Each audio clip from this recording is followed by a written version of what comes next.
Mr Speaker, the 1,673-kilometre Bruce Highway is the spine of Queensland's road network, connecting Brisbane to Cairns, as well as providing critical linkages for freight movements, ports and major regional centres. More than half of all Queenslanders rely on the Bruce to keep them moving, but after a decade of neglect and inaction from those opposite, we've seen a drastic decline in the performance of our national highway. Last year alone, Mr Speaker, the Bruce experienced 81 separate instances of closure in both directions. The total time where the Bruce was closed last year was around 31 days, a whole month where Queenslanders' mobility was restricted and where the supply of essential goods was delayed. The Crisafulli LNP government is committed to ensuring that our Bruce is more productive, efficient, reliable and safe.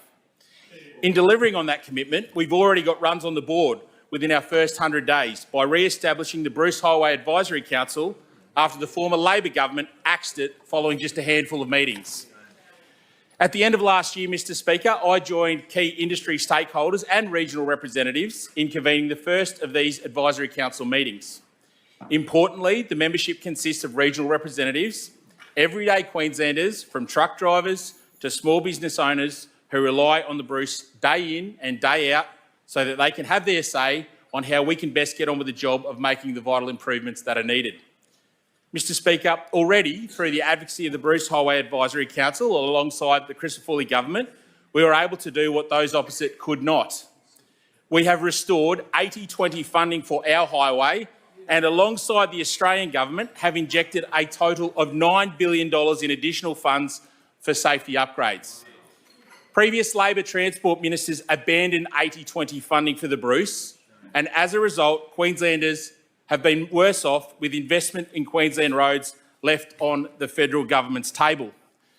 Mr Speaker, today in the House, I'm pleased to share that the second meeting of the Bruce Highway Advisory Council will be held in Rockhampton, another key regional centre along the Bruce, on the 19th of March.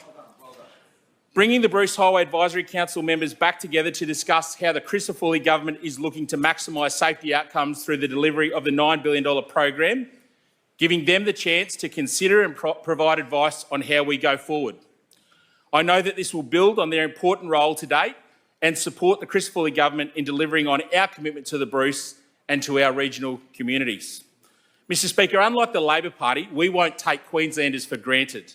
Our government, the Crisafulli government, will continue to listen to the voices of those who regularly use the highway to ensure that we get back to delivering those vital upgrades.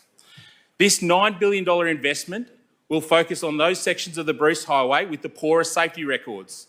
It'll deliver upgrades such as overtaking lanes, intersection upgrades and heavy vehicle rest stops, in addition to pavement strengthening works and others.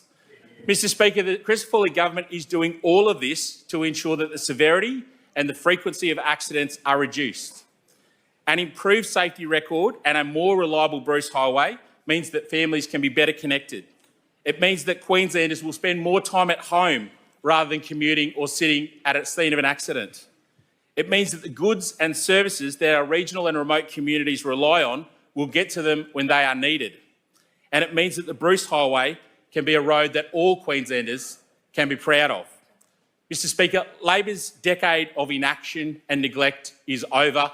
The Crisafulli government will continue to deliver on a fresh start for Queensland.